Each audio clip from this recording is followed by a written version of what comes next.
Details about a new handheld from MSI have been leaked, and these details are extremely juicy. Apparently, this handheld is going to be officially revealed at CES, but whether intentional or not, the leaks have gotten out ahead of the official announcement and perhaps given us a peek at what we might be able to expect when MSI does announce this handheld in Las Vegas next week. A lot of the headlines so far have been predictable in calling this a competitor to the Steam Deck, the ROG Ally, and the Lenovo Legion Go, but the details that we think we know about this handheld tell us that this device will be considerably different from these three, and it's going to come with its very own benefits and drawbacks, so in many ways it's going to be increasingly difficult to compare these machines against each other. That said, the one aspect in particular that I'm really worried about is battery life, but I'm getting way ahead of myself. At the end of the day, these are handheld devices that play your Steam, GOG, and Epic library, not to mention your retro collection. So we are all gonna draw comparisons, myself included. So let's talk about what we know so far. MSI teased a CES announcement with this extremely short video that they posted on their socials. You can see a silhouette of an actual handheld and some macro shots of what look to be a bunch of Ethernet ports. Wait, no, these are just events, but they do look like a bunch of Ethernet ports, don't they? Anyway, following this tease, Intel replied with 3 thinking emojis, and this is where things got serious for me specifically because I saw people speculating that this new device would use an Intel APU, but I didn't believe it at all. I'll tell you why I didn't believe this later in the video, but suffice it to say that Intel actually replying to this tease made it real for me. And then we got even more information, some promotional materials from MSI China that revealed what the device would actually look like, and the fact that they were calling this thing the MSI Claw. Tell me what you think about that name in the comments. I'm not a fan of it, but maybe it will grow on me.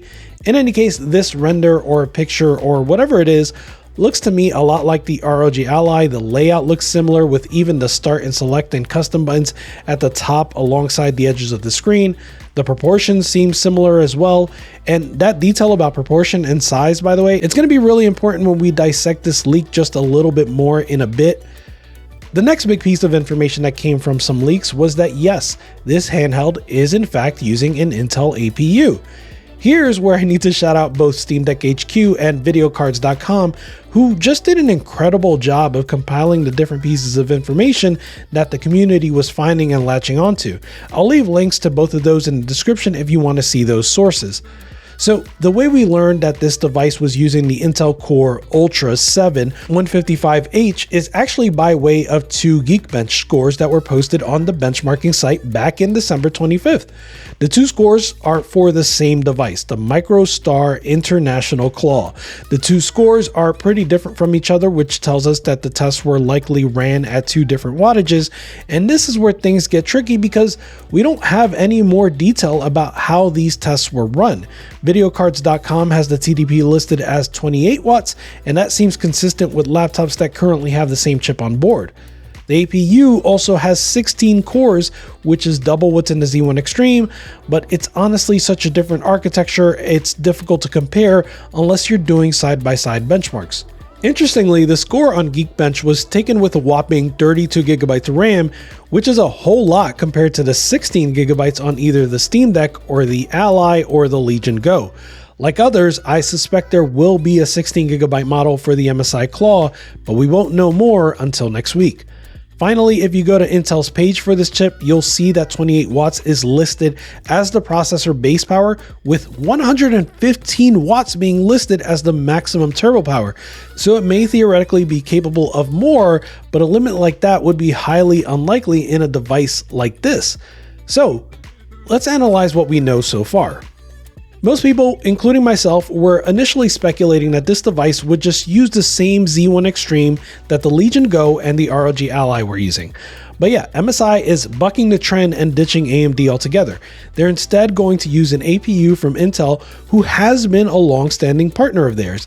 And as we know, they will be relying on the Core Ultra 7 155H. This is one of Intel's brand new Meteor Lake APUs. Now, back before AMD really solidified themselves as the efficient APU kings, I have a handheld from that time with an Intel APU. It was very power hungry, and Intel's APUs have remained power hungry when compared to AMD's current offerings. This is why I was surprised to see that the MSI Claw would be using an Intel chip. It just didn't make sense to me for handhelds because this is a scenario where battery life is extremely important.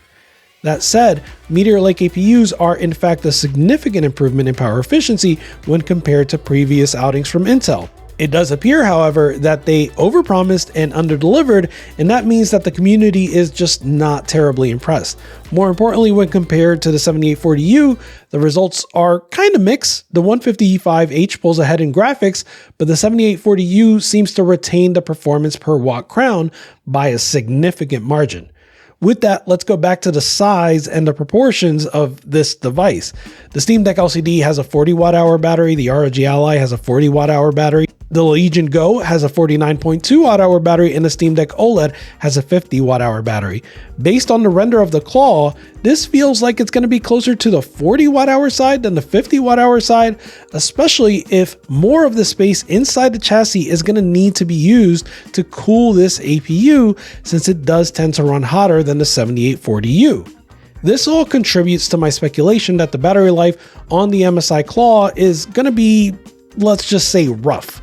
The 155H looks pretty impressive when you compare it to the last generation of Intel chips, but when you compare it to the AMD APUs out there, the comparison gets a lot closer, sometimes actually favoring AMD. Then you factor in performance per watt, the cooling that's going to be needed, and that just leaves me really curious as to how this new guy is going to perform. Intel has also notoriously had problems with their drivers for games, but a move into the handheld arena definitely signals that they're ready to take this problem seriously, and I, for one, would be very happy to see that.